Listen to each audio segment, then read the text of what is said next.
Independence Party in the European Parliament, also a Fox News contributor by London Today. And sir, good day to you, and thanks for coming back. Good day. Twice in 1 week, and today is probably the most significant day. I have several questions for you. Let's see how much we can move through here.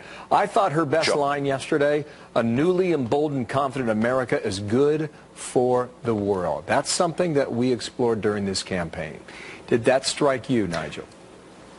Yeah, it did, because I think actually under 8 years of Obama, America's global reputation declined significantly. And I think that Theresa May, I've never heard Theresa May speak the way she did yesterday. Really? I've been a political opponent of hers for years, and I thought the things that she said about the relationship between our two countries and how we should deal with the world, it really was quite inspiring stuff. You say you have not heard her speak that way before? What was different?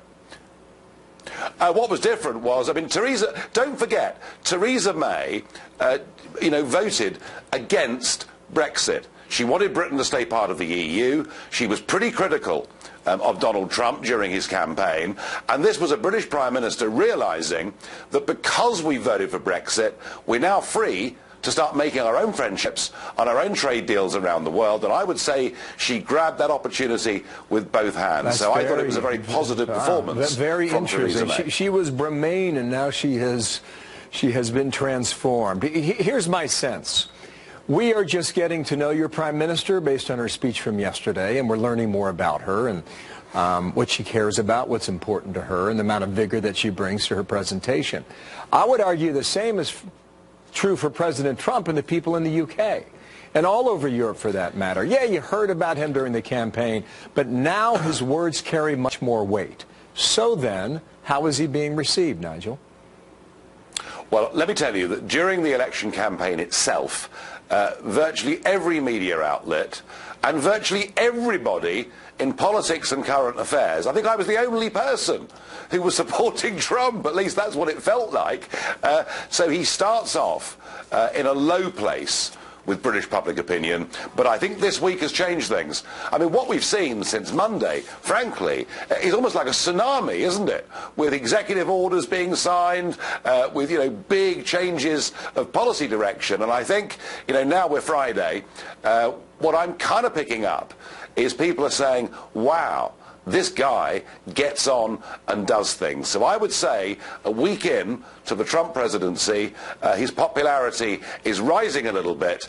And if we see tonight, or this afternoon your time, a press conference, with a British Prime Minister and a US President, where he makes it clear that he is absolutely sincere about rebuilding this relationship between our two great nations, then I think his popularity will rise over still. I think that's what you're going to find. Is she taking heat back home for what she has said? Look, as I said to you, virtually everybody condemned Trump during the campaign. They're now having to begin to live with the reality. The thing that's really upset people were his comments about torture. A lot of people, certainly on the centre and the left in British politics, did not like that. But I think, to be honest with you, what Trump said is he would be in favour, but it was up to Pompeo, it was up to Mattis. Mattis has said it doesn't work, so we can forget that, I think, really. Newt Gingrich wrote this. Are you ready? Quote, Yep. It is a good time to consider that Margaret Thatcher, much more than Ronald Reagan, is the real model for the Trump presidency. Have you thought about that? Can you define that so far? Amazing.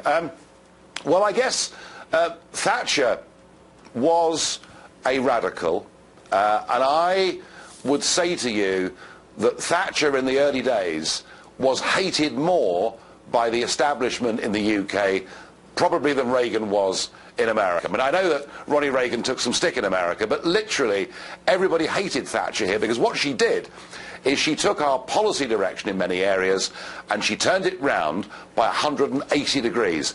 And in a sense, that's what Trump's doing too, isn't it? There are many areas of government policy here in which America is now headed in a completely different direction, and I would guess that's what Newt Gingrich means. A fascinating analysis. Thank you, sir. We're waiting your Prime Minister at the White House coming up later this morning. Nigel Farage.